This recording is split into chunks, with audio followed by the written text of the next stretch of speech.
തൃശൂർ മാന്നാമംഗലം ആനക്കുഴിയിൽ കിണറ്റിൽ വീണ കാട്ടാന ചരിഞ്ഞു. ആനക്കുഴി സ്വദേശി സുരേന്ദ്രന്റെ വീട്ടുപറമ്പിലെ കിണറ്റിലാണ് കൊമ്പൻ വീണത്.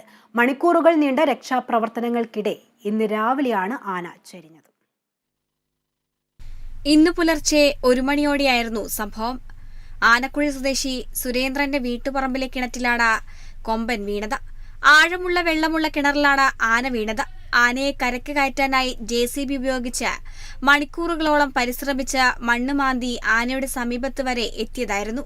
ഇതിനിടെയാണ് ഇന്ന് രാവിലെ 7 മണിയോടെ ആന ചരിഞ്ഞത്. അനങ്ങാനാവാതെ കിണറിൽ കുടുങ്ങിയ നിലയിലായിരുന്നു ആന കിണറിൽ കിടന്നത്. വീഴ്ചയുടെ ആഘാതത്തിൽ നടുവിനേറ്റ സാരമായ പരിക്കാകാം മരണകാരണമെന്നാണ് നിഗമനം. മാന്നാമംഗലം ഫോറസ്റ്റ് സ്റ്റേഷൻ പരിധിയിൽ വരുന്ന പ്രദേശമാണ് ആനക്കുഴി. ക്രെയിൻ ഉപയോഗിച്ച് ആനയുടെ ജഡം പുറത്തെത്തിച്ചു. വനത്തിൽ കൊണ്ടുപോയി പോസ്റ്റ്മോർട്ടം നടത്തി സംസ്കരിക്കും. നിരന്തരം ആനശല്യമുള്ള മേഖലയാണ് മാന്നാമംഗലം. കഴിഞ്ഞ ദിവസം ആനക്കുഴി പ്രദേശത്ത് കാട്ടാൻ ഇറങ്ങിയിരുന്നു. പോസ്റ്റ്മോർട്ടം നടപടികൾക്ക് ശേഷം മാത്രമേ മരണകാരണം സംബന്ധിച്ച് വ്യക്തത വരൂ എന്ന് വനംവകുപ്പ് അറിയിച്ചു. Kerala vision news, Thrissur.